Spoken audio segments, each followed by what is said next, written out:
In our last set of videos, we talked about the idea of tribulation and how we wouldn't agree with the popular understanding of a future tribulation.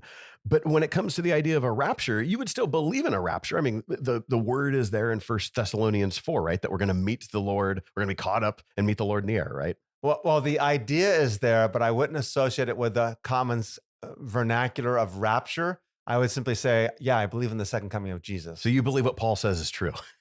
Yeah. Yeah. So what's the distinction then? Like, how would you teach this? Yeah. Well, 1 Thessalonians chapter 4 is describing the return of a king to a city. And when the king comes to the city, he doesn't like knock on the city gates and say, "Hey guys, I'm here." Mm-hmm. If he has to knock on the city gates, he just goes back home. What happens is you have people looking out, watching for the king to arrive. And as the king arrives, the gates are not only open, but dignitaries go out and greet that king first and begin to escort him back into the city. And then as the king comes closer to the city, then the next level of dignitaries comes and meets him, ultimately escorting the king back to the city. That's what 1 Thessalonians chapter 4 is describing. So your issue then is not that the idea that we're going to meet Christ in the air, but it's the idea of the 7-year time frame that goes along with various views of the rapture. Exactly. When people talk about the rapture, they associate it with this idea of the 7-year tribulation that we discussed in the previous videos that has no bearing in the New Testament any bit whatsoever.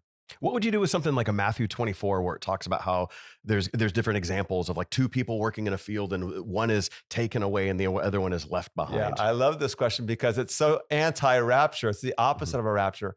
In Matthew 24, he's talking about that. And the days of the coming of the Son of Man will be like it was in the days of Noah, where some were taken and some were left. Well, the ones that were taken in the days of Noah were the ones taken in judgment. Noah was the one left. You don't want to be raptured if that's what you read in the Matthew 24. You want to be left behind.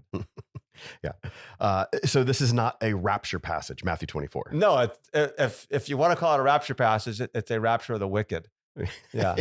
So you want to be left behind. You want to be left behind. Yeah.